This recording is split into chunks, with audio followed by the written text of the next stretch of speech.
nous allons poursuivre l'étude de la dissertation. Pour ce troisième numéro, nous allons aborder le thème suivant.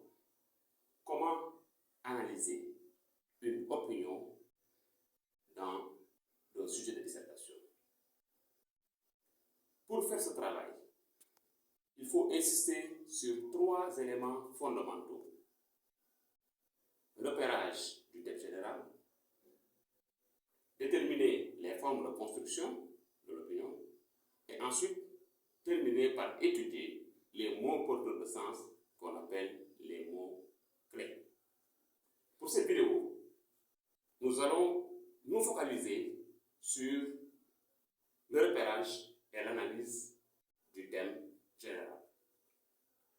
Comme nous le savons, l'opinion d'un sujet de dissertation comporte un thème général. Qu'est-ce que cela veut dire? Le thème général, c'est ce dont on parle dans l'opinion. Après avoir lu le sujet plusieurs fois, le candidat doit se poser un certain nombre de questions. De quoi s'agit-il dans cette opinion? De quoi parle-t-on dans cette opinion? La réponse à cette question permet au candidat de traquer le thème général. Regardez l'exemple suivant. La littérature mène une croisade impitoyable contre l'injustice. De quoi s'agit-il ici? Ici, on nous parle de la littérature. Et la littérature est le thème général qu'on appelle TG. Une fois le thème général déterminé, c'est ce dont on parle dans l'opinion, il faut l'analyser ce thème général. En quoi faisant? Il faut essayer de voir si le thème général est ouvert ou bien s'il est fermé.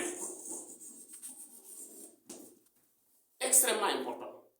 Si le thème général est ouvert, le candidat a une marge de manœuvre beaucoup plus large. C'est le cas pour ce sujet-là. La littérature mène une croisade impitoyable contre l'injustice. Le thème général, c'est la littérature. Pour traiter un tel sujet, on peut convoquer le roman, la poésie, le théâtre.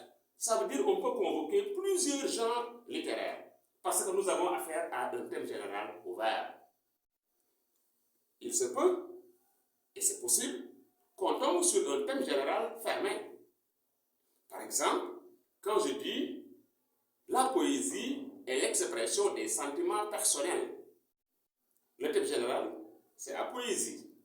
Et nous savons tous que ce thème général est un thème fermé.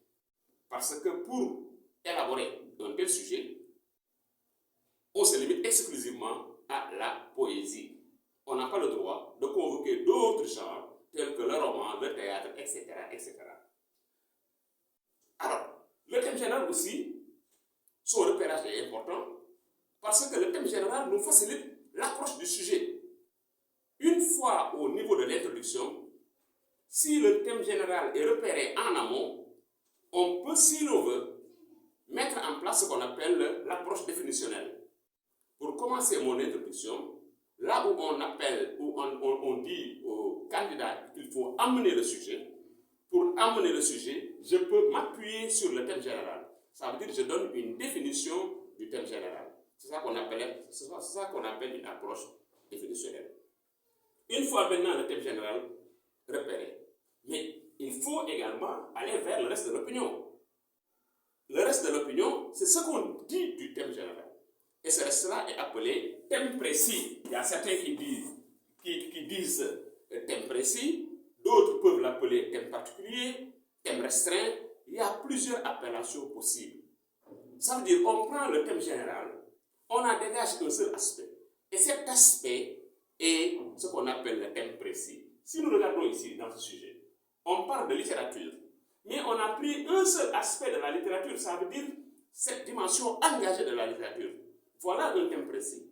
Au-delà de ce thème précis, on peut trouver encore d'autres thèmes précis. La littérature peut être expression des sentiments, la littérature peut avoir une fonction didactique, la littérature peut avoir une fonction mystique, il y a autant de fonctions qui n'ont pas été citées. Alors, l'auteur de l'opinion n'a fait que choisir un aspect, un seul aspect donc, de la littérature. Et cet aspect, on l'appelle le thème précis. Et ce thème précis, si on le repère, si nous tombons sur un sujet dont la consigne nous invite à convoquer le plan d'orientation dialectique, on est obligé de chercher les autres thèmes précis qui seront les antithèses ou bien qui seront des thèses numéro 2, thèse numéro 3 qui vont nuancer cette thèse ici. Pour maintenant continuer l'analyse de l'opinion, il faut repérer les formes de construction. Nous reviendrons sur une autre vidéo sur les formes de construction à analyser dans une opinion d'un sujet de dissertation. Merci.